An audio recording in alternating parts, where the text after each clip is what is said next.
Hey everybody, NMRE here, and this is going to be a video response to ScousecaspaXS on her video about sex education and her opinions on the age and response of when you perhaps should start it with children. I have previously tried out a profession in childcare, and I still like, working with kids very much, in a non-sexual sense, obviously, but unfortunately I'm not, quite suitable for that profession overall, for a reason that I do not wish to go into. I can say though that, if I had been in that situation with ScousecaspaXS, that ScousecaspaXS was when she first started working at a nursery, or at least it was quite early on from what she tells me, I can say that I would not automatically give an obvious answer, because the thing is with schools in the UK, and I don't know if this is the same in America, but everything is so politically correct. It is so hard to really be honest and be open and be opinionated about a lot of the things, and it's very tight. It's very easy to make mistakes and get something or say something wrong. When I did voluntary work at a primary school and after school club, one boy made a gun out of Lego bricks, and I did the same. We're playing a bit, but then the teacher told us to stop and said to me that they don't endorse violence or guns.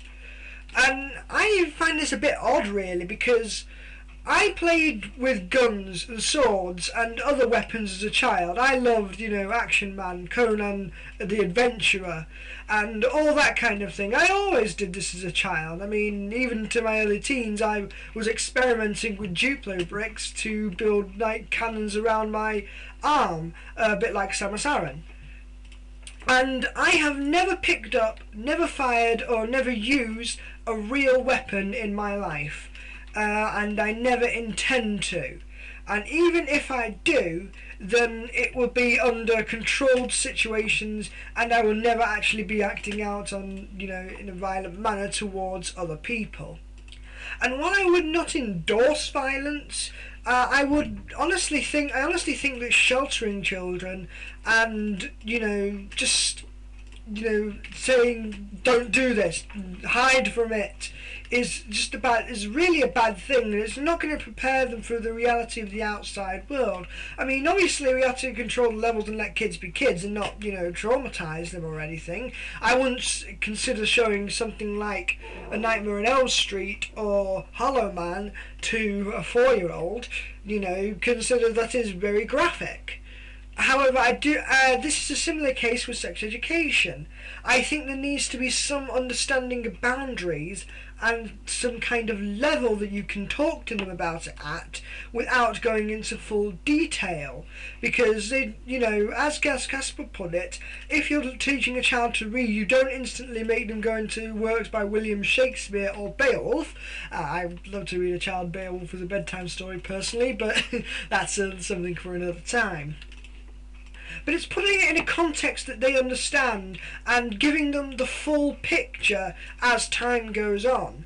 I remember that in school I had a video about puberty in about years 3 or 4 maybe, I can't remember exactly. That might have touched on a few things, but I didn't really get into much biology about it until I was in at least year 7, when I just started high school.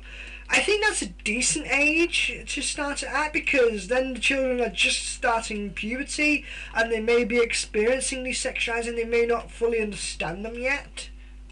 But I don't think that teaching them at an earlier age so they understand these before they experience them is a bad idea. I think it's a good idea. I remember once I think it was year 8. I think was it year 10? I can't remember. It was late in high school when I was doing some mandatory religious studies, but one religious study wasn't so much a religious study as it was about morals. And the teacher I remember distinctly, she did a very interesting way of talking about it. You know, when she was talking about it, she said, you know, penis, and she was kind of being sarcastic in a way, and, oh no, the teacher said penis, why did she say that word, why is she talking about it, and perhaps throwing into question these perceptions and understandings and even fears that teachers or peers or adults aren't supposed to talk about, you know, this in front of us. And we did explore the feelings behind sex, and also the related and the thing and the result of STDs. However, this did come quite late, and I think that it can also, you know, come earlier. I think this is partly to do with our society's taboo on sex, and, you know, how it can be fun, but it also can be dangerous. It can, you know, it can bring brilliant life to the world, but it can also destroy lives in the case of rape.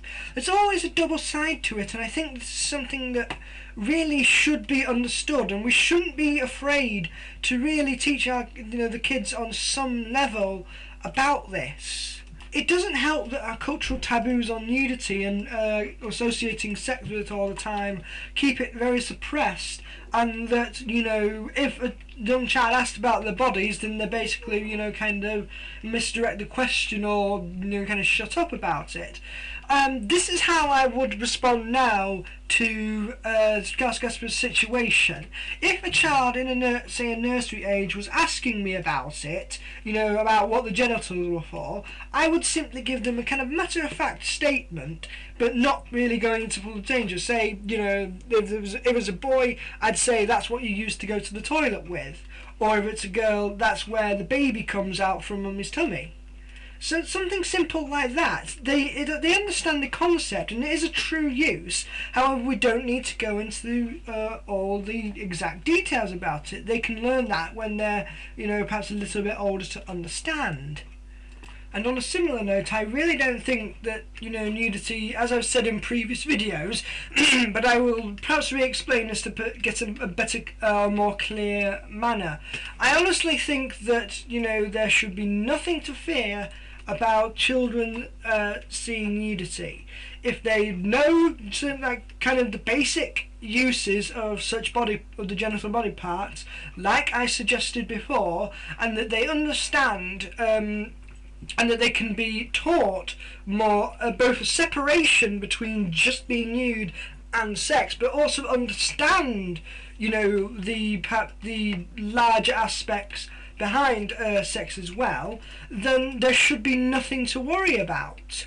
But why I remember in the nursery that, you know, nudity was, you know, perhaps seen as something to laugh at, but this seems to be kind of pre-programming to me, and I really don't like how we introduce, you know, our children to body shame, and the fact that they have to be, you know, afraid of their body being seen by other people, as if just seeing the naked human form will drive them into a sexual rage and not be able to control themselves, which is, you know, absolute rubbish. And I think it's also worth understanding about perhaps some of the natural reactions. A common question about for people new to naturism is, what if you get an erection? And the thing is, sometimes they are unavoidable. You know, everybody gets horny now and then. Admit it. It's a basic fact of human nature, and sometimes you can't understand this, and I think perhaps naturists accept this a bit better, and as long as you're not flaunting it and waving it in people's faces, then I really don't see a need to really panic, if you know, get what I mean. I've strayed a little bit off topic here, but I think I've given my general piece and my general understanding of where I stand on sex education with children. The bottom line is that it should be done earlier. However, you know, it's all about the context and how much they understand, which they should really make a note of. This is NMRE, and it's see you all on the dark side of the moon. Off and away.